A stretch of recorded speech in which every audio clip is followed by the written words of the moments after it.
আসসালামু আলাইকুম বন্ধুরা, কেমন আছেন সবাই? আশা করি ভালো আছেন। আমি হারুন বিন জলিল কৃষকের স্বপ্ন চ্যানেলের পক্ষ থেকে আপনাদেরকে জানাই অভিনন্দন। হ্যালো বন্ধুরা, চিচিঙ্গা চাষের আরও একটি নতুন ভিডিও নিয়ে আপনাদের মাঝে চলে এসেছি।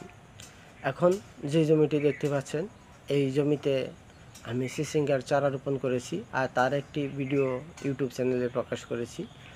আর এই জমিতে চিচিঙ্গা চাষ করার পূর্বে ছিল করলা, আর করলা সেটা শেষ হয়ে যাওয়ার পর গাছগুলো কেটে দিয়েছিলাম। আজকে উপরের যে মাচাটা মানে অবশিষ্ট যে গাছগুলো ছিল, মরে যাওয়া গাছ, সেই গাছগুলো পরিষ্কার করে দিয়েছি আমি। এখন যেহেতু আমার চিচিঙ্গার চারাগুলো রোপণ করা হয়ে গেছে অলরেডি, গাছগুলো অনেক সুন্দর রয়েছে। এই গাছগুলোতে আরও অনেক আগে সার দেওয়ার প্রয়োজন ছিল, কিন্তু অত্যাধিক তাপমাত্রা থাকার কারণে জমিতে এখনও পর্যন্ত সার দেওয়া হয়নি। কয়েকদিন যাবৎ দেখা যায় যে অত্যাধিক গরম ছিল এবং অত্যাধিক তাপমাত্রা ছিল, একদমই বৃষ্টি ছিল না।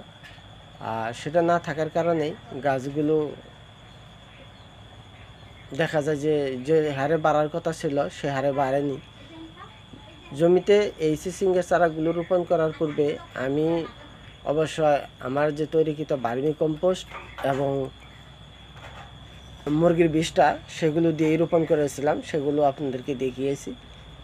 সেটার কারণেই হয়তো বা চারাগুলো এতটুকু বেড়ে উঠেছে। তাছাড়া যে জায়গাগুলোতে আমি চিচিঙ্গা চারাগুলো রোপণ করেছি, সেই জায়গাগুলোতে ইতিপূর্বে করলা চাষের যে আমার অবশিষ্ট সার সেগুলোও ছিল। যাই হোক, আলহামদুলিল্লাহ চিচিঙ্গা চারাগুলো অনেকটাই এখন ভালো রয়েছে। গত রাত্রে যেহেতু বৃষ্টি হয়েছে, এই বৃষ্টির জন্য আজকে আমার এই জমিতে আমি সার দিতে এসেছি। এখন আমার এই জমিতে আমি কি কি সার প্রয়োগ করব সেটা আপনাদেরকে আমি দেখাবো। যদিও দরকার ছিল এই জমিতে যে অত্যাধিক ঘাস, সেগুলো ঘাসগুলো পরিষ্কার করে তারপরে সার প্রয়োগ করা, কিন্তু আমি যেহেতু চিচিঙ্গা চারাগুলো রোপণ করেছি, চিচিঙ্গা চারাগুলো রোপণ করার পর এমনিতেই কিছু গর্ত করার ফলে দেখা যায় যে গাছের আশেপাশে তেমন আগাছা নেই। আর অবশিষ্ট যে আগাছাগুলো ছিল, সেই আগাছাগুলোতে আমি আগাছানাশক স্প্রে করে দিয়েছিলাম। দেখা যায় যে আগাছানাশক স্প্রে করে যাওয়ার পরপরই বৃষ্টি হয়েছিল, সেই কারণে তেমন কাজ করেনি। আর এখন যেহেতু আগাছা রয়েছে, এই আগাছাগুলো গাছের কোনো ক্ষতি করতে পারবে না। চিচিঙ্গার গাছ যেহেতু উপরের দিকে উঠে যাবে, আগাছাগুলো নিচেই থাকবে। এই আগাছা নিয়ে পরবর্তীতে মাথা ঘামালে চলবে। যাই হোক, এখন আমি আমার জমিতে যে সারটা দিতে এসেছি সেটি হচ্ছে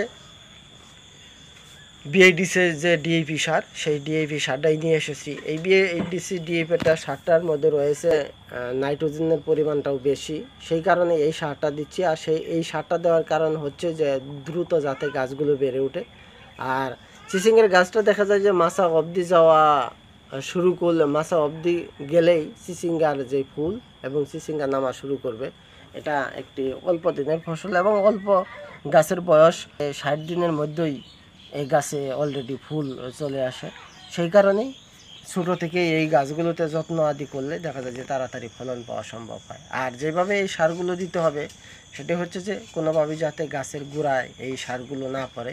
গাছের গোড়ায় সার পড়লে গাছের গোড়ায় পচন ধরতে পারে, আর পচন ধরে গাছগুলো মরে যেতে পারে। সেই কারণে 6 থেকে 7 ইঞ্চি দূরত্বে গাছের চারপাশ দিয়ে গুল করে সারগুলো দিতে হবে।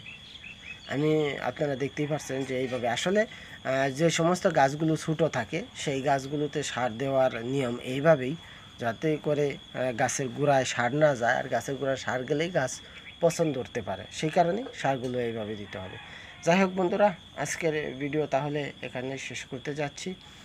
ভিডিওটি যদি আপনাদের ভালো লাগে তাহলে অবশ্যই লাইক কমেন্ট শেয়ার করবেন। আর যারা আমার চ্যানেলে নতুন তারা অবশ্যই আমার চ্যানেলটি সাবস্ক্রাইব করে রাখবেন।